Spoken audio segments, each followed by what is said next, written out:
હું પંડ્યા આરતી આપ જોઈ રહ્યા છો સ્પાર્ક ટુડે ન્યૂઝ ગુજરાતમાં આજ રોજ ત્રીજા તબક્કાનું મતદાન એટલે કે લોકસભા ચૂંટણી 2024ને લઈને તમામ લોકો દ્વારા મત આપવામાં આવ્યો। વડોદરા શહેરની જો વાત કરવામાં આવે તો વડોદરા લોકસભા બેઠકના ઉમેદવારોનું ભાવિ ઈવીએમમાં કેદ થયું છે। 4 જૂને જનાદેશ થશે। ઈવીએમ મશીનને સીલ કરી સ્ટ્રોંગ રૂમ ખાતે લઈ જવામાં આવશે। હું એવું માનું છું કે ઈવીએમ મશીનમાં ઉમેદવારોના સીલ નથી થયા, પરંતુ ભારત માતાનું નસીબ સીલ થયું છે।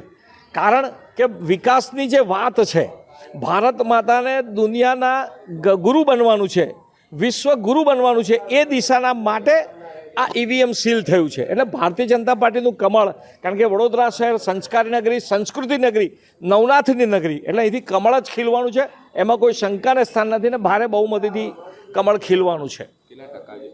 60%ની આસપાસ જે કે મતદાન થયું છે અહીંયા મધ્યવર્તીમાં, હું સવારથી છું 7 વાગ્યાથી, હમણાં પૂર્ણ થયું છે। જે આંકડા આવી રહ્યા છે જોતાં 60%ની આસપાસ એ પૂર્ણ થશે અને એ જોતાં પણ ભાજપનું કમળ જ આવશે, એમાં કોઈ શંકા નથી।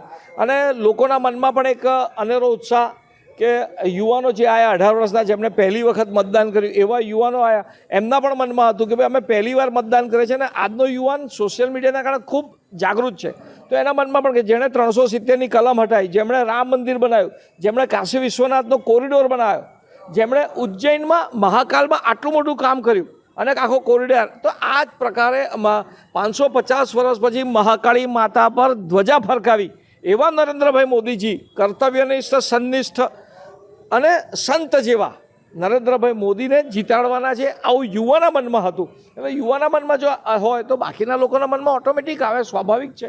અને વડોદરાની જનતા તો ભાજપ સિવાય કોઈને ધ્યાન નહીં આપે, એમાં કોઈ શંકા નથી।